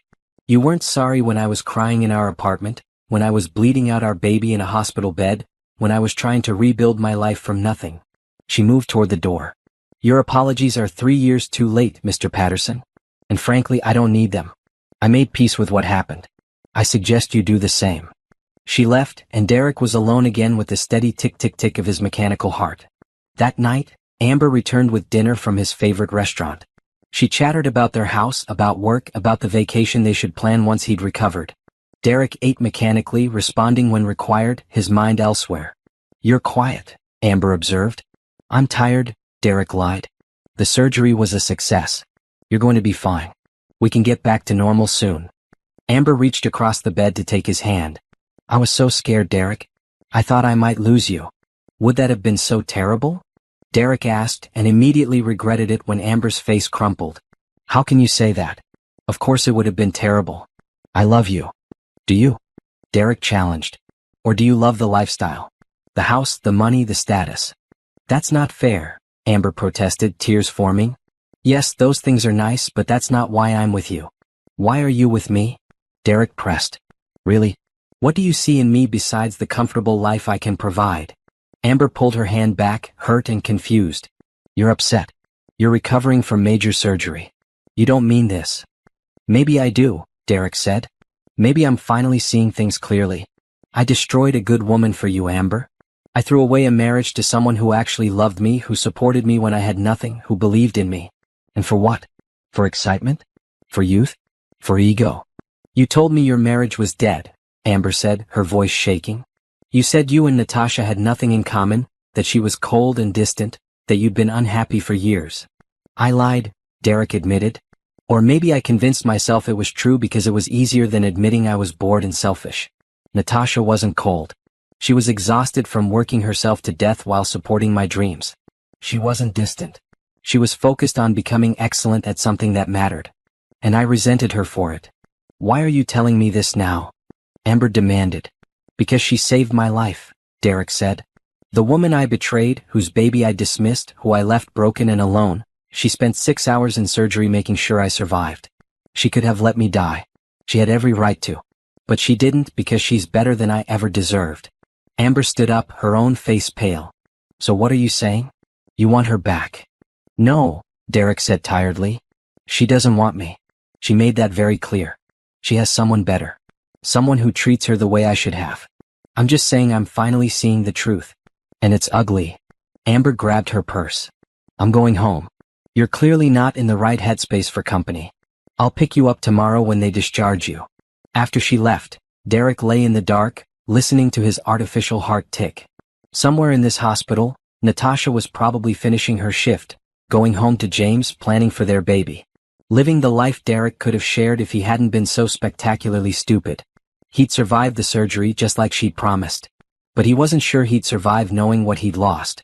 The next morning, Natasha did morning rounds with her residents. They stopped at Derek's room last. She knocked perfunctorily and entered with 5 young doctors trailing behind her. Good morning, Mr. Patterson. I'm pleased to report you're being discharged today. How are you feeling? Physically better, Derek said. Otherwise not great. Natasha consulted his chart, not acknowledging the personal comment. Your vitals are excellent. Heart rhythm is strong and regular. The valve is functioning perfectly. You'll have some discomfort for a few weeks as you heal, but that's normal. She turned to her residents. This patient underwent mitral valve replacement 3 days ago. What are the primary concerns during the first week of recovery? A young resident stepped forward. Infection, bleeding, arrhythmia, and blood clot formation. Correct. Mr. Patterson is on anticoagulants to prevent clots. He'll need regular blood tests to ensure proper dosing. She looked back at Derek. You received all the discharge paperwork? Yes. Good. Follow it carefully. Don't overexert yourself. No driving for 2 weeks. No lifting anything heavier than 10 pounds for 6 weeks. Take all medications as prescribed. Watch for fever, chest pain, or shortness of breath, and call your cardiologist immediately if you experience any of those symptoms. Dr. Coleman, one of the residents asked, what was the most challenging aspect of this particular surgery? Natasha considered the question. The valve damage was more extensive than scans indicated. We had to modify our approach intraoperatively. That's why preoperative preparation is crucial, but you also have to be ready to adapt when conditions aren't what you expected. She caught Derek's eye briefly, and he wondered if she was talking about more than just surgery. Life required adaptation when conditions weren't what you expected. She'd certainly proven that. Any questions, Mr. Patterson? She asked. Will I see you again? For follow-up? No. Your regular cardiologist will handle ongoing care. If complications arise that require surgical intervention, you can be referred back to this department, but we hope that won't be necessary. She offered a professional smile. You were an excellent patient, Mr. Patterson. I wish you well. Sounded like goodbye. Final. Complete. Derek realized this was it, the last time he'd see her. She'd drift back to her world of surgeries and research and teaching, and he'd return to his world of real estate and Amber and the comfortable life that suddenly felt hollow. Thank you, he said inadequately. For everything. Natasha nodded and turned to her residence. Let's move on. They filed out, white coats swishing, voices already discussing the next case. Derek watched them go, watched Natasha's silhouette disappear down the corridor, and felt the finality settle over him like a weight. She'd saved his life and then walked away, leaving him to live with the consequences of his choices. Just like she'd promised. 2 weeks after discharge, Derek sat in his cardiologist's office for his first follow-up appointment. Dr. Morrison, a pleasant man in his 50s, reviewed Derek's recovery with satisfaction. Heart function is excellent, Dr. Morrison reported. The valve is working beautifully. Dr. Coleman did exceptional work. You're very lucky to have had her as your surgeon. I know, Derek said quietly. Any questions about your medications? Any problems with the anticoagulants? No, everything's fine. Dr. Morrison studied him. You seem depressed, Mr. Patterson. That's not uncommon after cardiac surgery. Some patients experience anxiety or mood changes. If you'd like, I can refer you to a therapist who specializes in post-surgical recovery. It's not the surgery, Derek said. Then, because Dr. Morrison seemed genuinely concerned, he added, Dr. Coleman is my ex-wife. We divorced 3 years ago. Finding out she was my surgeon was complicated. Ah, Dr. Morrison said, understanding dawning. That must have been difficult. I didn't recognize her when I first arrived at the hospital, Derek continued, needing suddenly to tell someone. I said terrible things about her before I knew who she was. Then I had to trust her to save my life. And she did. Even though I didn't deserve it. Medicine isn't about deserving, Dr. Morrison said gently. It's about healing whoever needs help. Dr. Coleman understands that. She's one of the finest surgeons I've worked with in my 30 years of practice. You were in excellent hands regardless of your history. Derek knew that was true. But it didn't make the guilt easier to bear. At home, things with Amber had become strained. She was trying to be supportive, but Derek couldn't shake the melancholy that had settled over him since the surgery. He went through the motions, working from home on business calls, reviewing development projects, meeting with his partners, but his heart wasn't in it. Literally and figuratively. Maybe we should take a vacation, Amber suggested one evening. Once your doctor clears you to travel. Somewhere tropical. We could relax. Maybe, Derek said noncommittally. Or we could start trying for a baby, Amber continued. We've talked about it before. This whole experience made me realize life is short. We should start building our family. Derek felt his chest tighten. A baby with Amber. The thought made him feel nothing. No excitement, no anticipation, no joy. Just a hollow acknowledgement that it would be expected, normal, the next step in their married life. But he kept thinking about Natasha's pregnant belly. About how happy she'd looked despite being tired from work. About how James looked at her like she was precious. About the family they were building together. A family Derek could have had if he hadn't been so blind and selfish. Let's wait, he said. Until I'm fully recovered. Amber's face fell, but she nodded. Okay. We have time. Did they though? Derek was 38 now. Amber was 31. They had time technically, but Derek couldn't shake the feeling that he'd already wasted too much of his life chasing the wrong things. He started Googling Natasha obsessively. Found articles about her research, interviews in medical journals, conference presentations. There was a news piece from when Metro General announced her appointment as senior cardiac surgeon. She looked confident in the photo, standing in front of the hospital, her hand resting on her still flat belly. The article mentioned Dr. James Harrison's appointment to the cardiac department as well, though it didn't explicitly state they were together. Derek found himself reading about James too. Graduated top of his class from Johns Hopkins. Published hundreds of papers. Trained an entire generation of cardiac surgeons. Widowed young, raised 2 children alone while building his career. By all accounts, a brilliant surgeon and a devoted father. He was everything Derek wasn't. Accomplished, dedicated, selfless. No wonder Natasha loved him. One afternoon, Derek drove past Metro General, telling himself he was just in the area. He sat in his car in the parking lot, watching the entrance. After an hour, he saw them, Natasha and James, leaving together at the end of what was probably a long shift. James carried both their bags. Natasha walked slowly, her hand on her very pregnant belly. James said something that made her laugh, and Derek saw her face light up in a way he'd never seen during their marriage. They got into a car together, James holding the door for her, waiting until she was settled before closing it gently. Such a small gesture, but it spoke volumes about how he treated her. With care. With consideration. With love. Derek drove home feeling more hollow than ever. That weekend, his business partner Gerald invited Derek and Amber to a charity dinner. It was for a medical foundation that funded cardiac research. Derek almost declined, but Amber insisted they needed to get out, needed to return to normal. The event was at a downtown hotel, elegant and crowded with the city's wealthy elite. Derek wore a tuxedo that felt too tight despite being the same size he'd worn before surgery. Amber looked beautiful in a silver dress, playing the role of supportive wife with practiced ease. They'd been there 20 minutes when Derek saw them. Natasha and James across the room talking with a group of donors. Natasha wore a deep blue maternity gown that somehow made her look both elegant and powerful. Her belly was very prominent now. She was probably 8 months along. James stood close to her, his hand on her lower back, protective and proud. "Let's go say hello," Amber said, noticing Derek's fixed stare. "No, let's not." But Amber was already moving, drawing Derek along. They crossed the room, and suddenly they were standing in front of the couple that represented everything Derek had lost.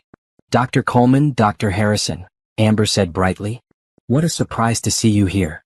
Natasha turned, her face carefully composed. "Mrs. Patterson. Mr. Patterson. Good evening." "Derek's doing wonderfully," Amber continued, oblivious to or ignoring the tension. "His recovery has been amazing. We were just talking about taking a vacation soon." "That's good to hear," James said politely. "Cardiac recovery requires time, but it sounds like you're progressing well." An awkward silence fell. Derek couldn't stop staring at Natasha. She looked radiant, happy, completely at ease.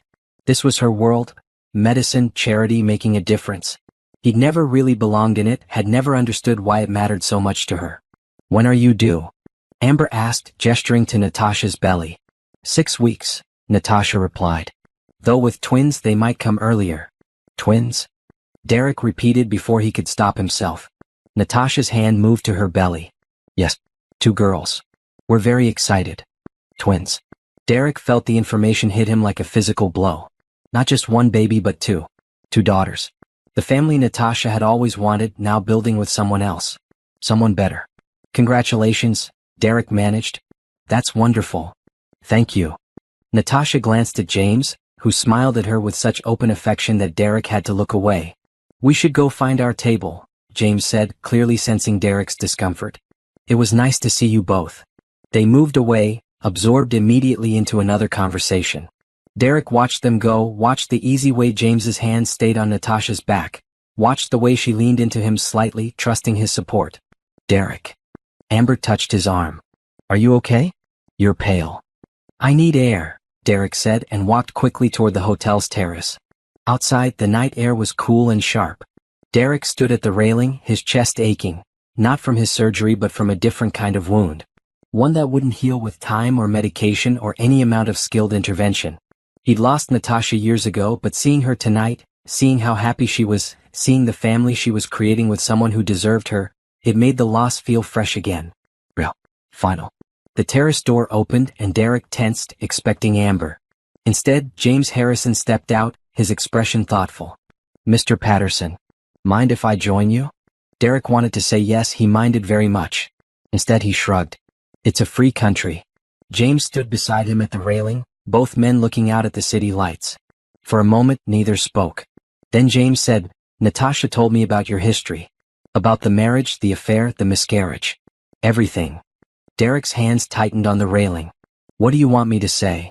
"Nothing. I just want you to hear something." James turned to face him. "That woman in there is the strongest, most brilliant person I've ever met. She survived what you did to her and became someone extraordinary. She built a career that saves lives. She earned respect through sheer excellence. And she learned to trust again, to love again, despite having every reason not to." "I know," Derek said miserably. "I know what I threw away." "No," James corrected. "You don't. Because you never really had her. You had a version of her that you wanted her to be, supportive but not too ambitious, caring but not too focused on her own goals, present but not too demanding of your attention. You never loved the real Natasha. You loved the idea of a wife who made you look good." Derek wanted to argue, but the words died in his throat. Because James was right. "I love her exactly as she is," James continued. "Ambitious, dedicated, brilliant, focused. I love her late nights in the OR. I love her passion for medicine. I love that she cares more about saving lives than about dinner parties or social status. I love everything you criticized her for." "Why are you telling me this?" Derek asked. "Because I saw how you looked at her in there. Like you'd lost something precious. And I wanted you to know that you did. But it's not a loss you get to mourn. You chose to throw her away. She didn't leave you, you left her. So whatever you're feeling right now, whatever regret or grief or self-pity, you don't get to put that on her. She doesn't owe you closure or forgiveness or anything else. She gave you life itself when she performed that surgery. That's more than you deserved." James turned to go back inside, then paused. "She's moved on completely, Mr. Patterson. I suggest you do the same. For everyone's sake." He left Derek alone on the terrace, and Derek felt the weight of those words settle into his bones. James was right. Natasha had moved on. She'd built something beautiful from the ruins Derek had left her in. And he had no right to intrude on that, to burden her with his regrets, to seek absolution she shouldn't have to give. He'd survived physically. The surgery had worked. His heart was beating, would beat for decades more. But emotionally, spiritually, he felt like he was dying anyway, drowning in the consequences of choices he couldn't undo and couldn't escape. When Derek finally returned inside, Amber was talking with business associates. Natasha and James were seated at their table, surrounded by people who clearly respected them, laughing at something someone said. They looked happy. They looked complete. Derek realized he and Amber looked like that too to an outside observer. The successful businessman and his attractive wife. The picture of prosperity. But it was hollow. A performance they'd maintained so long that neither remembered why they'd started. That night, driving home, Amber finally asked, "Are you still in love with her?" "No," Derek said honestly. "I don't think I ever really loved her. Not the way she deserved. Not the way James loves her. That's the problem. I didn't appreciate what I had until I saw her thriving without me." "So what now?" Amber's voice was small, scared. "I don't know," Derek admitted. "I really don't know." But he knew one thing with certainty. Natasha Coleman had won. Not through revenge, not through cruelty, not through any effort at all. She'd won by simply living well, by becoming extraordinary, by finding genuine happiness with someone who treasured her. And Derek would spend the rest of his saved life living with that truth. Dr. Natasha Coleman stood at the front of the teaching amphitheater, a room filled with 50 medical students hanging on her every word. Her pregnant belly made moving around difficult, but she managed, using a pointer to indicate structures on the projected anatomy images. "Cardiac surgery requires 3 things," she said, her voice carrying clearly through the space. "Technical skill, which can be learned. Anatomical knowledge, which can be memorized. And composure under pressure, which must be developed through experience and self-awareness." A student raised her hand. "Dr. Coleman, how did you develop that composure? I feel like I panic every time something unexpected happens." Natasha smiled. "I panic too. Every surgeon does when complications arise. The difference is what you do with that panic. You acknowledge it. I'm scared, this is dangerous, this matters, and then you set it aside and focus on the problem. Your hands stay steady not because you're not afraid, but because you refuse to let fear control your actions." Another student spoke up. "Is it true you performed that pediatric valve replacement using a non-standard approach? My professor mentioned it in our cardiology lecture." "Yes," Natasha confirmed. "The standard approach wasn't working due to the patient's size and anatomy. So we modified technique intraoperatively. But that decision wasn't impulsive. It was based on understanding the underlying principles well enough to know when and how to deviate from protocol. She clicked to the next slide, showing a surgical image. This is why you study so hard now. Why you memorize until you dream in medical terminology. Why you practice on simulators until your hands ache. Because someday someone's life will depend on your knowledge and skill, and you need to be ready. The students nodded seriously, scribbling notes. Natasha felt a wave of fatigue wash over her but pushed through. She had 10 more minutes of lecture, then she could sit down. Remember, she concluded, surgery is not about ego. It's not about being the best or getting recognition. It's about the moment when a family gets to take their loved one home healthy. That's the reward. That's what makes the brutal hours and constant stress worthwhile. Questions?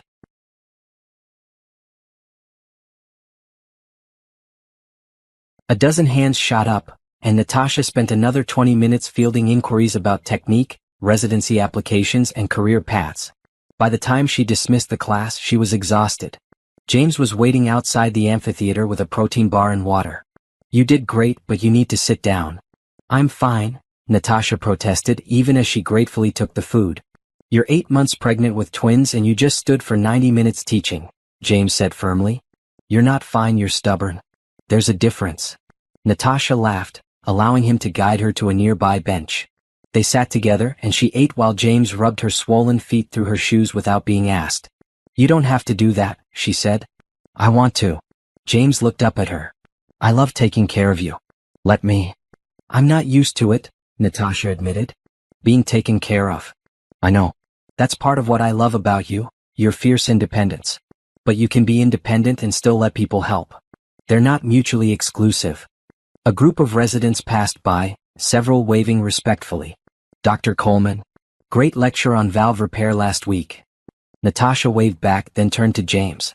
Did you hear about the surgery scheduled for tomorrow? The 18-year-old with the congenital defect. I did. Are you taking it? I think I should. It's complex, but I've done similar procedures. And Dr. Rodriguez is available as backup if needed. James studied her face. You're not going to take maternity leave until you absolutely have to, are you? I have 6 weeks, Natasha said. Maybe 5. I can do a lot in 5 weeks. Or, James suggested gently, you could rest. Prepare for the babies. Set up the nursery. Take some time for yourself. I'll have months of maternity leave for that, Natasha countered. Right now there are patients who need surgery. There are residents who need teaching. There's work to be done. James shook his head, smiling. You're impossible. You knew that when you asked me to move in with you. I did. And I love every impossible inch of you. He helped her stand. Come on. I'm taking you home for a real meal and a nap. I have rounds. Which Dr. Martinez is covering. I already checked. James took her back. Home. No. Doctor's orders. Natasha let him lead her to the car, too tired to argue. In the parking garage, she saw a familiar vehicle and froze. Derek's expensive SUV, parked near the entrance. What's wrong? James asked, following her gaze. Nothing, Natasha said quickly. Just tired. But as they drove home, she wondered why Derek was at the hospital. His follow-up appointment should be with his regular cardiologist now, not at Metro General. Was he having complications? Or was he looking for her? She pushed the thought away. Derek wasn't her concern anymore. He was just another patient she'd successfully treated. Nothing more. At home, James insisted on cooking while Natasha lay on the couch with her feet elevated.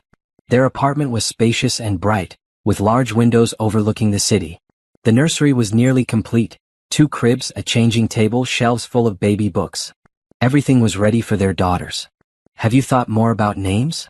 James called from the kitchen. I have a few ideas, Natasha replied. But I want to meet them first. See what fits. That's very you, James said, bringing her a plate of pasta. Evidence-based baby naming. Natasha laughed. Everything's evidence-based with me. You knew that. They ate together, talking about patients, upcoming surgeries, and nursery details. This was Natasha's life now, this comfortable partnership, this shared understanding, this genuine affection. It felt nothing like her marriage to Derek had felt. Derek had made her feel small, inadequate, like she was always falling short of expectations. James made her feel seen, valued, celebrated for exactly who she was. I love you, she said suddenly. James smiled, reaching over to take her hand. I love you too. And I'm so proud of you. For everything you've accomplished, everything you've survived, everything you've become. Natasha felt tears prick her eyes. Pregnancy hormones probably, but also genuine emotion. I never thought I'd have this. This life. This happiness. After Derek, I thought maybe I wasn't meant for it. Derek was an idiot, James said bluntly. He had something precious and didn't value it. But his loss was my gain, so I can't be too angry at him. He saw us at that charity dinner last week, Natasha said. He looked miserable. Good, James said without sympathy. He should be miserable.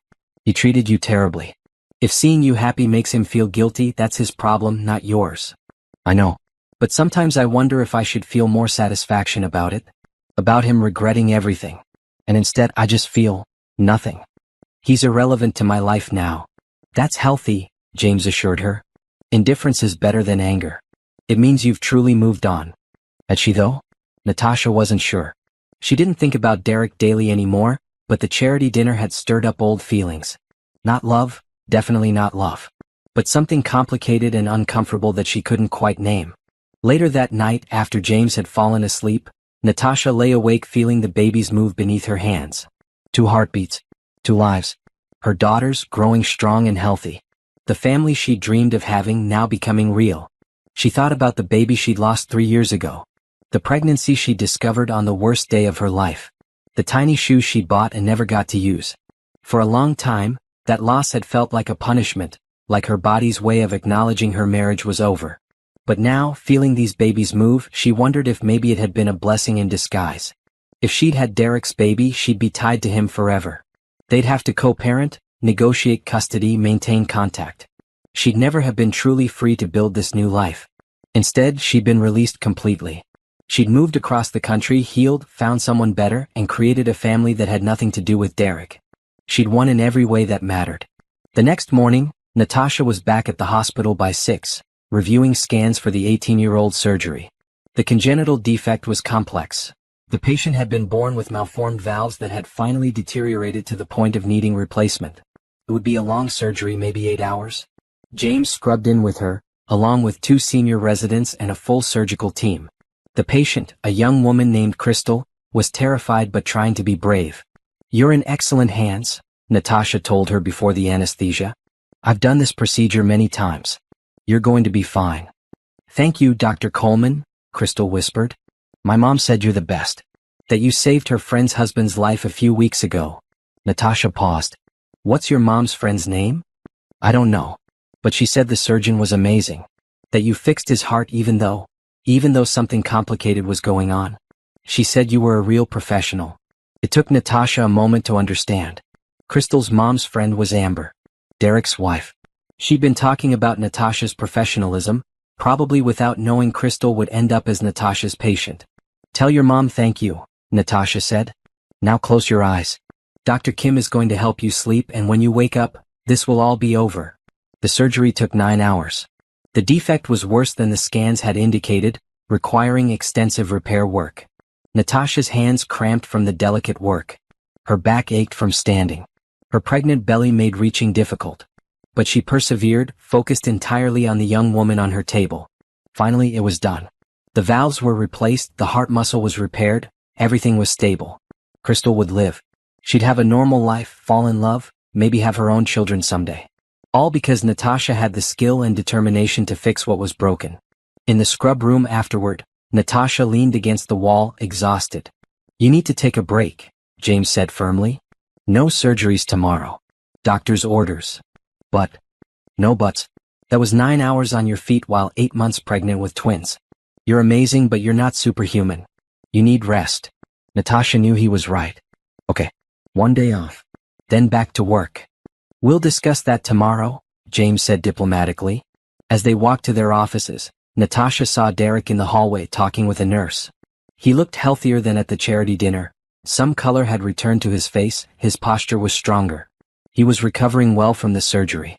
Their eyes met across the corridor. Derek looked like he wanted to approach, but Natasha subtly shook her head and kept walking. She had nothing more to say to him. Nothing he needed to hear. She'd saved his life, proving she was better than his cruelty. She'd built a career he could never diminish. She'd found love he couldn't contaminate. She created a future he wasn't part of. That was enough. That was everything. Derek watched her walk away, her pregnant silhouette disappearing around a corner, and felt the finality of it. She was done with him. Completely, totally done. And he had to accept that. He went home to Amber, to his empty marriage, to the comfortable life that felt increasingly uncomfortable. And he tried not to think about the ticking of his mechanical heart, the steady reminder that Natasha Coleman had given him something he could never repay or deserve. Derek Patterson made his decision on a Tuesday evening. He'd been obsessing for weeks, replaying conversations in his mind, drafting and deleting emails, driving past Metro General without stopping. Amber had noticed his distraction, his distance, but when she asked about it, he had no good explanation. The truth was simple and shameful. He couldn't let go. Couldn't accept that Natasha had moved on so completely while he remained stuck in the past, haunted by what he destroyed. So he ordered flowers. Expensive ones, 24 roses in soft pink, the color Natasha had always loved. He wrote a card, "Thank you for saving my life. I'm sorry for everything. You deserve all the happiness in the world. Derek." He had them delivered to her office at the hospital. The next day his phone rang. An unfamiliar number. "Hello. Mr. Patterson, this is Dr. Coleman's assistant, Susan. I'm calling regarding the flowers you sent." Derek's heart sank at her tone. "Yes. Dr. Coleman asked me to inform you that she doesn't accept personal gifts from patients. The flowers have been distributed to other patients throughout the hospital. She appreciates the gesture but requests you refrain from sending anything else. Can I speak to her? Just for a minute? Dr. Coleman is in surgery. And even if she weren't, she's made it clear she has nothing to discuss with you. Please respect her wishes, Mr. Patterson." The line went dead. Derek sat staring at his phone, feeling foolish and frustrated. The flowers had been a mistake. But he couldn't shake the need to somehow make things right, to explain himself, to get some kind of closure. Over the following weeks, Derek tried various approaches, each one failing more spectacularly than the last. He sent a handwritten letter to her office. It came back unopened with a formal note from Susan. "Dr. Coleman does not accept personal correspondence from patients. If you have medical concerns related to your surgery, please contact your primary cardiologist." He tried calling the hospital, asking to speak with her. The switchboard operator politely but firmly informed him that doctors could not take personal calls during work hours, and would he like to leave a message? He declined. He even attempted to schedule a follow-up appointment at Metro General, thinking he could at least see her in a professional capacity. The scheduler informed him that his care had been transferred to his regular cardiologist and that Dr. Coleman would not be seeing him for routine follow-ups. Every avenue was blocked. Natasha had erected professional boundaries that were impenetrable, and her staff enforced them with ruthless efficiency. Derek's obsession grew worse. He found himself driving past the hospital regularly, sometimes parking and watching the entrances. He knew it was unhealthy, possibly even crossing into stalking territory, but he couldn't stop himself. He needed to see her, to talk to her, to somehow achieve the absolution she wouldn't grant. One afternoon he saw her leaving with James. She moved slowly now, her pregnancy making walking difficult. James kept his hand on her arm, protective and attentive. They were laughing about something, completely unaware of Derek sitting in his car 50 yards away. Derek watched them drive off together and felt a wave of despair so intense it made his chest hurt. Not his surgical sight. His heart, the emotional one, the one that had never worked properly and now seemed completely broken. That evening Derek went to a bar. He wasn't much of a drinker. His cardiac medications limited alcohol consumption, but he needed something to dull the constant ache of regret. He sat at the bar nursing a single beer, listening to other patrons talk and laugh around him. Rough day? The bartender was friendly, conversational. Rough life, Derek replied. Problems at work? Problems everywhere. Derek took a sip of beer. Ever do something you can't take back? Something so stupid that it ruins everything good you had? The bartender nodded. Sure. Everyone has. That's being human. What if the person you hurt won't forgive you? What if they've moved on and don't even care enough to be angry anymore? Then you let them go, the bartender said simply. You learn from it, do better next time and let them live their life in peace. That's all you can do. Derek knew the bartender was right. But knowing and accepting were different things. A few days later, Derek's desperation reached its peak. He learned through a business contact that Metro General was hosting a medical conference on cardiac innovations. Natasha would be presenting her research. It was open to the public for a registration fee. Derek registered, telling himself he just wanted to hear her speak, to see her in her element, to understand what made her so passionate about this work he'd never appreciated during their marriage.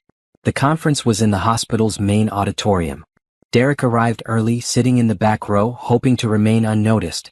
The room filled with doctors, medical students, and healthcare professionals, all eager to learn from the experts. Natasha was the keynote speaker. She walked onto the stage with James, both of them dressed professionally. Her pregnancy was very obvious now. She looked ready to give birth any moment. But her voice was strong and clear as she began her presentation. Minimally invasive cardiac surgery has revolutionized patient outcomes, she began, clicking through slides showing surgical techniques and patient data. By reducing trauma to the body, we decrease recovery time, minimize complications, and improve long-term survival rates. She spoke for 40 minutes, detailing research, showing videos of procedures, answering complex questions from the audience. Derek watched, mesmerized. This was Natasha in her element, brilliant, confident, commanding respect from everyone in the room. She was a force of nature, and he'd never truly appreciated it during their marriage. After the presentation, there was a networking reception. Derek knew he should leave, knew staying was pushing boundaries Natasha had clearly established. But he lingered, watching from the edges as people congratulated her, asked for her contact information, expressed admiration for her work. Eventually the crowd thinned. James stepped away to talk with colleagues, and Natasha stood alone for a moment, looking tired. Derek made his move before he could talk himself out of it. Dr. Coleman. That was an incredible presentation. Natasha turned, saw him, and her expression hardened. Mr. Patterson, what are you doing here? I wanted to hear you speak, to understand what you do. That's inappropriate, Natasha said flatly. We're not friends. We're not anything except doctor and former patient. You need to leave. Please, Derek said desperately. Just give me 5 minutes. I need to apologize properly. I need you to understand. Understand what? Natasha interrupted, her voice sharp now. That you're sorry? I know you're sorry. You've made that clear through multiple inappropriate attempts to contact me. But your regret is your problem, Derek, not mine.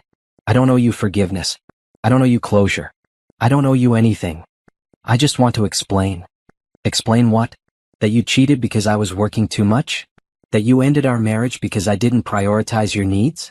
That you dismissed our baby because it was inconvenient? I lived through all of that, Derek. I don't need explanations. I need you to leave me alone. People were starting to notice the confrontation. James had turned, seeing Derek, and immediately beginning to move toward them. Natasha held up a hand, stopping him, handling this herself. You got your life back, Natasha continued, her voice low but intense. You got to marry Amber, keep your business, continue your comfortable existence. You lost nothing except a wife who was too focused on her career. That's what you told people, right? That I chose medicine over you? Well, you were right. I did choose medicine. And it was the best decision I ever made because medicine gave me purpose, respect, and eventually a family with someone who actually values me. I value you, Derek protested weakly. No, you don't, Natasha said firmly. You value the idea of me now that you see what I became. You value the prestige of being connected to a successful surgeon. You value the ego boost of thinking I still care about you. But you don't value me as a person. You never did. James reached them, his expression carefully neutral. Is there a problem here? Mr. Patterson was just leaving, Natasha said, not breaking eye contact with Derek. He won't be bothering us again. Derek, James said, his voice friendly but with an edge of warning, I think it's time for you to go home to your wife. Leave Natasha alone. She's asked you nicely multiple times. Don't make this become a hospital security issue. Derek looked between them, Natasha's cold certainty, James's protective stance, and felt the last of his hope crumble. They were a united front. There was no crack he could exploit, no opening he could use to insert himself back into her life. I'm sorry, he said one more time, knowing it was useless. I know, Natasha replied. Now go. Derek walked out of the auditorium, through the hospital corridors he'd walked as a patient, out into the parking lot where his expensive car waited. He sat behind the wheel for a long time, his hands shaking, his chest tight with emotions that had nothing to do with his repaired valve. He'd thought apologizing would help. He'd thought if he could just make Natasha understand his remorse, she'd grant him some measure of forgiveness. He'd thought closure was something he could achieve through persistence. But he'd been wrong. Closure wasn't something Natasha could give him. It was something he had to give himself. And that meant accepting that she didn't need his apologies, didn't want his explanations, and didn't think about him at all. She'd moved on completely. He was a footnote in her story, a brief chapter about surviving betrayal and becoming stronger. She was a major figure in his story, the woman he'd lost through his own stupidity, the symbol of everything he'd taken for granted. That asymmetry was painful but truthful. He mattered to her past. She mattered to his present and future, even though she wasn't part of either. At home, Amber was waiting, having made dinner. She looked hopeful when he walked in, like maybe tonight he'd finally be present, finally be the husband she'd signed up for. "How was your day?" she asked. Derek looked at her, young, pretty, willing to love him if he'd let her. Willing to build a life together if he'd stop obsessing about the past. She deserved better than what he was giving her.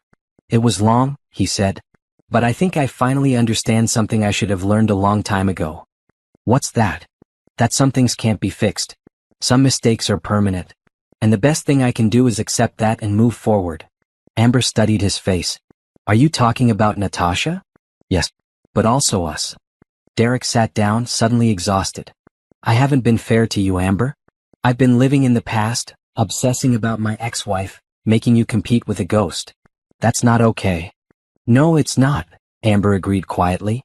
"I love you, Derek, but I can't keep being compared to someone you destroyed and then mourned. Either you're with me, really with me, or we need to end this." Derek knew she was right. He had a choice. He could keep drowning in regret, keep obsessing about Natasha, keep trying to rewrite history. Or he could let go, focus on his actual present, try to build something real with the person who was actually in his life. "I want to try," he said. "To be present. To move forward. I don't know if I can do it, but I want to try." Amber nodded slowly. "Then try. Really try. Because I'm not waiting forever." They ate dinner in careful conversation, both of them navigating this new honesty between them. It wasn't perfect. Derek still felt the ache of regret, still thought about Natasha more than he should. But maybe that was okay. Maybe he could carry those feelings while also trying to be better for the person who'd chosen to stay. Meanwhile, at the hospital, Natasha had gone into labor. Her water broke during the reception, and James had rushed her to the maternity wing, calling ahead to their obstetrician. "Twins don't wait for convenient timing," Dr. Sarachin said cheerfully, examining Natasha. "But you're both doctors. You know that." "I know," Natasha said through a contraction. "But I had 2 more surgeries scheduled this week." "They'll manage without you," James said firmly, holding her hand. "Right now, you focus on bringing our daughters into the world." The labor was long, 16 hours, but uncomplicated. Just after dawn the next morning, 2 healthy baby girls were born, each weighing just over 5 pounds. Natasha held them both, these tiny perfect humans she and James had created, and felt a completeness she'd never experienced before. "They're beautiful," James whispered, tears streaming down his face. "You're beautiful. This is everything." "This is everything," Natasha agreed. In that moment, Derek Patterson didn't exist in her thoughts. Her failed first marriage was irrelevant. The pain of her previous miscarriage was healed. There was only this: 2 babies, 1 partner, a life full of love and purpose and meaning. She'd won. Not through revenge or retribution, but through simply living well. Through becoming someone extraordinary. Through finding happiness despite the pain of her past. And that was the greatest victory of all. 6 months passed with the beautiful chaos that only newborn twins could bring. Natasha had taken a full 3-month maternity leave, longer than she'd initially planned, but James and the hospital administration had insisted. "You can't save other people's hearts if you don't take care of your own family," the chief of surgery had told her, and Natasha couldn't argue with that logic. Her daughters, Grace and Hope, names chosen for their meaning rather than their popularity, were thriving. Grace was the serious one, studying faces with intense concentration. Hope was the smiler, finding joy in everything. James was an exceptional father, getting up for night feedings without complaint, changing diapers with practiced efficiency, singing lullabies in his off-key but enthusiastic voice. Monica had visited from across the country, holding the babies and crying happy tears. "You did it, Tasha. You survived everything and built this beautiful life. I'm so proud of you." Natasha had felt that pride too. Every morning when she woke up to baby sounds and James making coffee, every evening when they sat together as a family, she felt the weight of how far she'd come. From the woman crying on Monica's couch 3 years ago to this. A mother, a partner, a successful surgeon. When she returned to work, it was with renewed purpose. The time away had reminded her why medicine mattered, why saving lives was worth the exhaustion and stress. But it had also taught her balance, that being an excellent surgeon didn't require sacrificing everything else.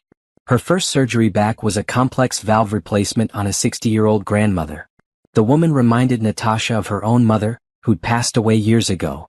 She performed the surgery with the same meticulous care she always did, and when the grandmother woke up and immediately asked about her grandchildren, Natasha understood completely. "They're waiting for you," Natasha told her. "You'll be home with them soon." Life settled into a new rhythm. Surgeries and rounds, teaching and research, balanced with family time and self-care.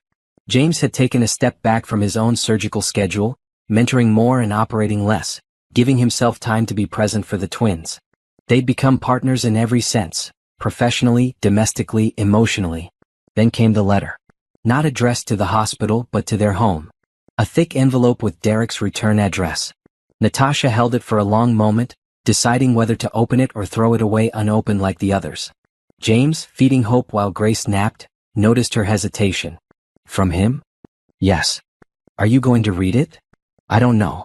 Does it matter what he says?" "Only if you need to hear it," James said carefully. "I support whatever you decide." Natasha opened the envelope. Inside was a handwritten letter, several pages long. She almost stopped after the first paragraph, but something made her continue. "Dear Natasha, I know you don't want to hear from me. You've made that clear and I respect it. This is the last communication I'll send. After this, I promise to leave you in peace. I'm writing because my therapist suggested it might help me process what I did to you, to our marriage, to the person you were before I broke you. She said writing it down might provide closure for me even if you never respond. So this is as much for me as it is for you. Maybe more for me if I'm honest. I've spent months trying to apologize, trying to make you understand my regret. But I realize now that was selfish. Your forgiveness isn't something I can earn or demand. It's something you give if and when you choose to, and you've chosen not to. That's your right. What I want to say instead is this: you were always enough. During our marriage, I made you feel inadequate, like your dedication to medicine was a flaw, like your ambition was something wrong. I was the problem, not you. I was insecure about my own achievements and resentful that you were building something more meaningful than real estate development.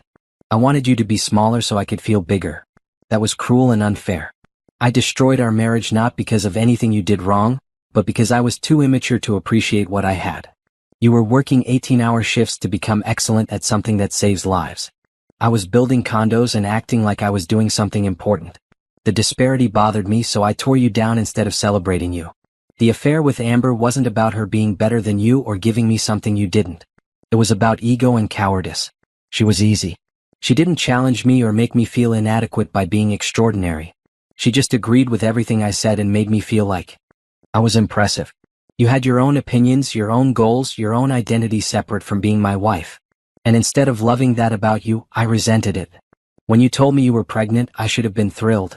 We talked about having children someday. But I'd already decided to leave, and a baby would have complicated that. So I said something unforgivable. I told you to get rid of it. I dismissed our child like it was nothing. And then you lost the baby, and I told myself it wasn't my fault, that it was just bad timing. But I know the stress of the divorce and my cruelty contributed to that miscarriage. I carry that guilt every day. I've seen you twice since the surgery, at the charity dinner and at your presentation. Both times I saw how happy you are, how successful you've become, how loved you are by James and respected by your colleagues. I saw that you built everything you said you would, and you did it without me. Maybe because you were finally free of me. I'm not writing this to ask for forgiveness. I'm writing to tell you that you were right about everything. You were right that I was holding you back. You were right that I didn't value your ambitions. You were right that I was selfish and cruel. You were right to move on completely and build a life without me in it. I hope your daughters grow up knowing their mother is exceptional. I hope they learn from your strength and determination. I hope they never settle for someone who makes them feel small. I'm trying to do better. I'm in therapy. Amber and I are working on our marriage, trying to build something honest instead of something based on rebellion and ego. I don't know if we'll make it, but I'm trying. Not to win you back. I know that door is permanently closed, but because I want to be better than the man who hurt you. Thank you for saving my life. Thank you for being professional when you had every right to refuse. Thank you for showing me, through your success and happiness, what I threw away. And thank you for finally being free of me. I wish you every happiness. You've earned it, Derek. Natasha finished reading and set the letter down. She felt something. Not forgiveness exactly. Not absolution. But maybe understanding. Derek had finally stopped trying to minimize what he'd done. He'd stopped making excuses. He'd accepted responsibility and acknowledged the full weight of his cruelty. It didn't change the past. It didn't heal the old wounds instantly. But it felt like the period at the end of a long, painful sentence. Final. Complete. What did it say? James asked gently. That he knows he was wrong. That I was always enough. That he's sorry. Natasha looked at her sleeping daughter. Everything he should have said 3 years ago but didn't. How do you feel? Like I can finally close that chapter completely. Not because he gave me permission but because he finally stopped trying to rewrite history. He accepted the truth. That feels like closure. James nodded. Are you going to respond? No. What would I say? I don't forgive him in the way he probably wants. I don't wish him ill, but I don't particularly wish him well either. He's just someone I used to know. Someone I've moved past. Responding would reopen a door I want to stay closed. That's fair. Natasha put the letter in a drawer. Maybe someday she'd show it to Monica, or maybe she'd just leave it there, unimportant and forgotten. Either way, it didn't have power over her anymore. 3 weeks later, Natasha received a phone call from Stanford University. They wanted her to present her research on minimally invasive cardiac surgery at their annual medical symposium. It was one of the most prestigious conferences in the field, attended by the best cardiac surgeons in the world. It's a huge honor, James said when she told him. You should absolutely go. But the girls will be fine for 3 days with me, James assured her. This is important, Natasha. This is your work being recognized at the highest level. Don't turn it down. So Natasha went to Stanford. She presented her research to a packed auditorium, fielded questions from renowned surgeons, networked with colleagues who'd followed her work. It was intimidating and exhilarating. During the conference dinner, she sat next to Dr. Patricia Rodriguez, her former mentor. I'm proud of you, Dr. Rodriguez said. When I met you 3 years ago, you were brilliant but broken. Look at you now. You're one of the leading cardiac surgeons in the country, and you're only 32. I had a good teacher, Natasha said. And you had determination, Dr. Rodriguez replied. You could have let what that man did to you destroy your career. Instead, you used it as fuel. That's rare.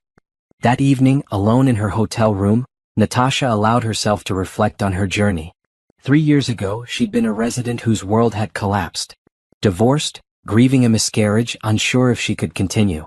Now she was a senior cardiac surgeon, a mother, a partner to someone who loved her completely, and a presenter at Stanford's medical symposium.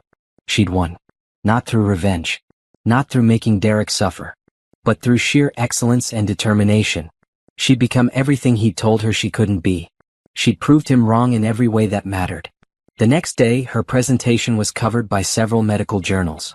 The headline in Cardiac Surgery Today read, Dr. Natasha Coleman's innovative techniques revolutionize valve replacement outcomes. There were quotes from other surgeons praising her work, mentions of her research, details about her success rate. Natasha sent a photo of the article to James and Monica. James replied immediately, That's my brilliant fiancé. The girls and I are so proud. Wait, fiancé? Natasha stared at the message. They talked about marriage eventually, but James had never formally proposed. Her phone rang. Surprise ruined, James said when she answered, laughing. I was planning to ask properly when you got home. With a ring and everything. But I got excited and accidentally jumped the gun. Ask me now, Natasha said, smiling. I can't. You can't see the ring. It's a whole thing. Just pretend you didn't see that message. Act surprised when you get home. I love you, Natasha said. I love you too. Now go accept more accolades and stop ruining my proposal plan. When Natasha returned home 3 days later, James was waiting with the twins, a candlelit dinner, and a ring that took her breath away. He got down on one knee right there in their living room while Grace and Hope babbled happily in their playpen. Natasha Coleman, you are the strongest, most brilliant, most exceptional person I've ever met. You've taught me what it means to truly partner with someone, to celebrate their success, support their dreams, and build a life together based on mutual respect and genuine love. Will you marry me? Yes, Natasha said, tears streaming down her face. Yes, absolutely yes. The ring fit perfectly. They kissed while the twins clapped their small hands, delighted by the excitement even if they didn't understand it. That night, after James had fallen asleep, Natasha stood at the window holding Hope, who'd woken for a late-night feeding. She looked out at the city lights, at the world that had once seemed so dark and now felt full of possibility. She thought about Derek briefly, not with anger or pain but with indifference. He was living his life somewhere in this city. Maybe he and Amber were happy. Maybe they weren't. Either way, it had nothing to do with Natasha anymore. She'd survived his betrayal. She'd built something beautiful from the ruins. She'd proved that the cruelty of one person didn't have to define your entire life. She'd won by becoming someone extraordinary, someone respected, someone loved. And now she was getting married to a man who valued every part of her, who celebrated her ambition, who shared her dreams. She was raising daughters who would grow up seeing their mother as strong and capable. She was saving lives, teaching residents, changing medicine. This was her victory. Not dramatic. Not vengeful. Just a quiet, profound triumph of survival and excellence. Hope finished nursing and fell asleep in Natasha's arms.